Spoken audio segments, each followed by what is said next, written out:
All right, Coach, you come away from Kansas with another 3-0. So just take me through what your thoughts were for the tournament. I thought the first match, being on the road, is always tough.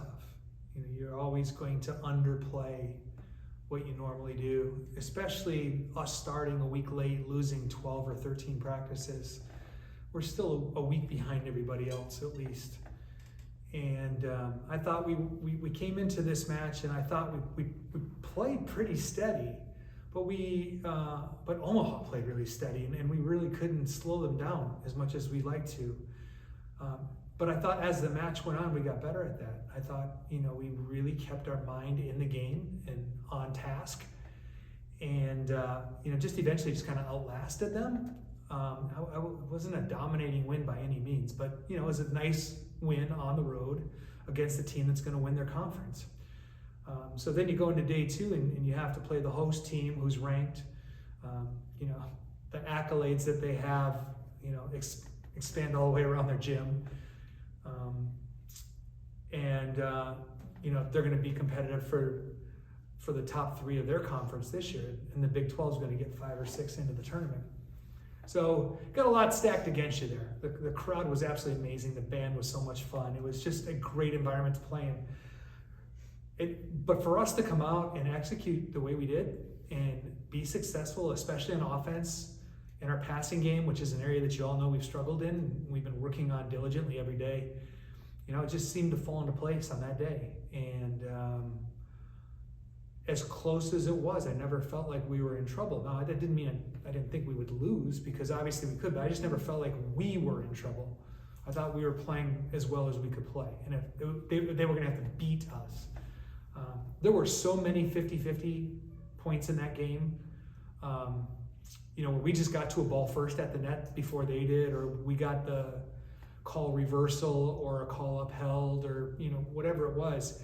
That should have been a 5-game, 25-23 fifth set kind of match, and somehow, some way, we won 20 and after. We just were able to exert our will after 20 points. Didn't make mistakes, got some good calls, but we earned it. We went out there and we earned a 3-0 win against the NCAA tournament team, and team that has Final Four experience. So that was a nice win for us. Climbing into Sunday, I was just hoping that we weren't tired. It was already our 4th day on the road, and we hadn't been on the road this year. I was really interested. We always call the Saturday match, or the last match of the weekend, we always call it, no matter what, it's a Sunday, because championships are won on Sunday, especially in the league. And so that last day of a road trip, makes or breaks your season. So I didn't know what we'd have in the tank, and we jumped on them, we played them tough, and then just really kind of cruised from there to the point where we were able to get some other players some significant playing time, which I've been dying to do all year, but matches have been so close, and we've been playing really some tough teams. I wanted to try to. One of the things, I was talking to somebody about this, and you really try to get additional depth starters in as many matches as you can in the preseason. The problem is, with us starting so late and losing so many practices, we're still working on developing a starting side, and the cohesiveness there. So there just hasn't been a lot of opportunities. So I'm glad that match we got some opportunities to get some other players in there and to have them shine and do really well, and show that we have that depth again if we need it. But now, we start 0-0 conference. Really brings on a whole new challenge for us. And Coach, you guys have started off the season undefeated. I think last season you guys lost 4 of the first 8 games that you played. What's responsible for the hot start, and how do you help to maintain it going into the season? I think there's some experience in there. I think we're better this year at winning the 25-23s, 26-24s, winning the 5-game. Those are coin tosses right there. So winning those, being undefeated in those, has been a big part of an undefeated start, because you flip that around just a little bit and we're 500. We know where we are. We know what we still need to work on. So I don't know that there's a huge difference, where we are right now versus where we were last year. I don't know, other than it just seems like we just seem to lock down at just the right time. We fought off set points. We fought off match points. We've done that this year already. We've been pretty resilient. Can you talk a little bit about McKenna's growth over these past 5 years and seeing her break the record? Yeah, do we have 5 hours? No, watching her come in as a freshman, I mean, she already had volleyball in her blood, so she knew how to do it. She just didn't know how to do it at this level. I mean, even today, she's in there, and she's not feeling so well today. I mean, I think the road trip and whatnot hasn't been good to her body. But, to see her in there today still working on shots in her 5th year that she doesn't have down yet, whether it's a shot off the block down the line or a really sharp cross inside the 10-foot line, because she has a range. Everybody knows what her range is, and she knows that too. So she's trying to increase that range even in her 5th year. And so few 5th-year seniors really are trying to improve the last day on the court. She's going to be the kind of player that's doing that. She's going to be trying to improve every single day until she walks out the door, because she's never going to consider herself a complete package. And I think Claudia Dillon mentioned that Houston is one of the teams she's excited to be facing this upcoming season. Can you tell us what makes them so dangerous and why you think she's excited to play them? Yeah, it's tough for me to even think about that. I have to worry about Memphis, who's 10-3 and playing some really good volleyball right now. Then I have to worry about SMU, who's top 3 in the conference. This is going to be a tough road trip. And so, I mean, a lot of respect for Houston and Dave and his program, and they're top 15 in the RPI, and I haven't really examined them much, but a lot like us, they have a lot of returning players. They're coached well, and they serve and pass well, and they find ways to make points and play them well and win. So we'll deal with Houston when it's time, but for right now, it's Memphis and SMU.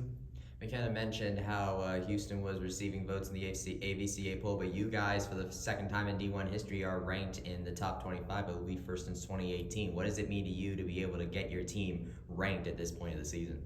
That poll means nothing to me, to be honest with you. It's the same poll that still has Kansas, some people voting Kansas at 16 and 17, and us not even being ranked. So to me, it's not even a valid nor reliable poll. I watch more of the computer rankings, the RPI indexes that various mathematicians are doing, some of the simulations that they run. I look at more of those things, and those things have us, within the top 15, which is good. At least they think that if we play well, we're good enough to host. But unfortunately, the AVCA poll is the poll that's it's like the New York Times of polls, I guess. And it's the one that everybody looks at, even though I think it's completely, hardly worth the paper that it's written on. I know, I was a poll voter, and I couldn't believe, how the difference in voting was. I'll tell you, back when I was in the Pac-10 and I would do the voting for us at USC, it was an unwritten rule that you voted 7 Pac-12 teams in the top 10, and then you voted everybody else. And that's what goes on in other conferences too. So it's a poll that's meant to protect your conference, make your conference look really good, get as many as you can in the top 25, so you can go tell everybody, look, we have 17 in the top 25. Well, yeah, you're all voting each other in, and other people that don't know any better are voting you in that spot too. So, it's great that we're there. It's great that we're getting the recognition. The way we were playing and the teams we were beating, to see us at 32, 33, 34 was, disappointing. I'm glad that we've outlasted enough people to get a spot in the top 25.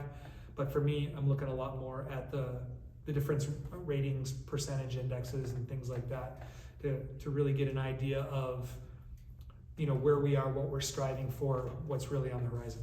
I'm going to take us back to Melville for just a second. Yeah. That work ethic that she's showing continually in her 5th year, what impact does that leave on your team? Well, it certainly changes the gym, because, okay, if the best player on the team, certainly one of the best players in school history, if not the best, you're playing with the best, and the best is doing it this way, you may want to follow that. So I think anybody that, wants to work half at it or, take today off, they look at her and they watch her and how she holds herself accountable and how she holds everybody else accountable. She's not afraid to do that. That's a lost art in athletics. So she has an immense impact because, first of all, She demands a lot out of her teammates. You know, that's what Michael did. That's what Kobe did. They demanded, Bird, they just demanded out of their teammates. And then not only did they demand out of their teammates, they demanded twice as much out of themselves. And I think you put those two things together and you have a pretty good leader. So the legacy that she's leaving behind about what a great player looks like is something that you can't teach as a coach. You just have to see it as a player. She mentioned a little bit on how some of her predecessors basically urged her to break their records and how she hopes in the future that she will also have a young UCF player break her records. What kind of legacy and looking towards the future do you think this will have years from now?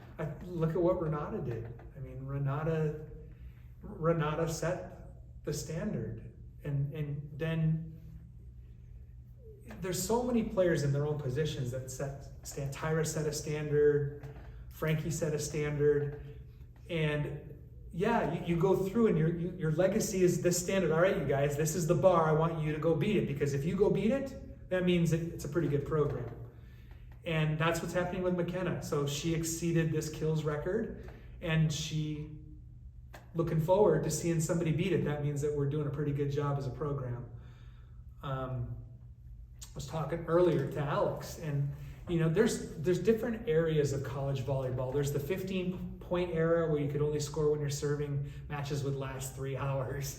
And then there was the 30-point era when they started experimenting with, you know, games to 30 rallies score, and then they cut it back to 25 to match the international. So, I mean, different players are playing in different eras. And, you know, the way I look at this, you know, McKenna certainly is the best of her era, and I don't want to take anything away from her because what she did is absolutely phenomenal. But why not celebrate both? Why not, you know, it's great that a record was broken, but I don't think that means that we stop celebrating Renata, because, you know, Renata played in a different era. And so there's nothing wrong with a program having 2 greatest hitters of all time, because the game has changed a little bit. And in one half of my mind, I still see Renata as, you know, one of the greatest attacker of all time, and then I see McKenna as the greatest attacker of all time, and I think you can see it both ways. So let's celebrate the fact that we have some history and we have some tradition, and both women impacted this program in a way that very few ever will. McKenna mentioned how Jordan Pingle and the Olsen sisters really contributed into getting her into the position that she was now. What do you think McKenna's achievements now speak to the level that your team has been these past 5 years? Yeah,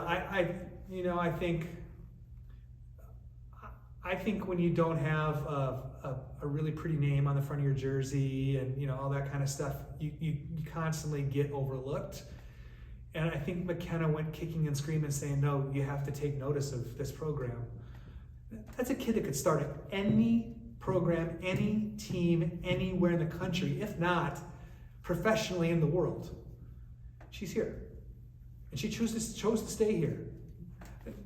No matter all the tampering that they tried and the ways that they tried to take her, and she said, no, this is my team, and I have a goal for this team. And I give her credit, because in this day and age where everybody's finding out, oh wait, Alabama football wants me, I'm going to Alabama football. You know, she had so many opportunities where people were in her ear just doing this, and she stayed with us. I mean, that in itself is Hall of Fame worthy. Take away the scoring, take away the points, take away the records, take away the legacy. You know, in this day and age where people are jumping ship thinking the grass is greener somewhere else, she realized that's okay, I'll just make this grass greener here. That's what she did. Two more. And Coach, this is your guys' last run on the American Athletic Conference. Is there any team that you're excited to play for the last time as a conference opponent? Memphis. The next one. And then SMU. And then I think it's Wichita. And then, no, honestly, there's not. I just don't. Maybe people don't understand, but honest to God, all I know is that we play Memphis and SMU, and I think we play Wichita after that. I don't know. I get so locked into this right here that there is nobody. You know, I'll deal with all the other schools when they're next. And I'm just, what's next? And what's next is Memphis. And I know that's boring. I know you guys hate that. And I know you hate the 1-0 and you hate that, but it's so true. I don't look ahead to anybody. I look ahead to who's next. That's it. Well, I would say, what are you going to miss the most about the American Athletic Conference then? I think what I'm going to miss most about the conference is that the American gave a growing, developing UCF a chance to shine on a national stage. And several of our UCF athletic programs took advantage of that and did their best to try to shine on a national stage, us being fortunate enough to be one of them. So the American really gave us an opportunity that we did not have in Conference USA or the Atlantic Sun or anything like that. It gave us the chance to really be nationally known and nationally seen. And I'll forever be grateful to the fact that the American provided us that national stage. You know, we were never listed as Power 5, but I never thought of us as being non-Power 5. I think we were caught somewhere in that middle of, I don't know, our record against Power 5 teams is pretty dang good.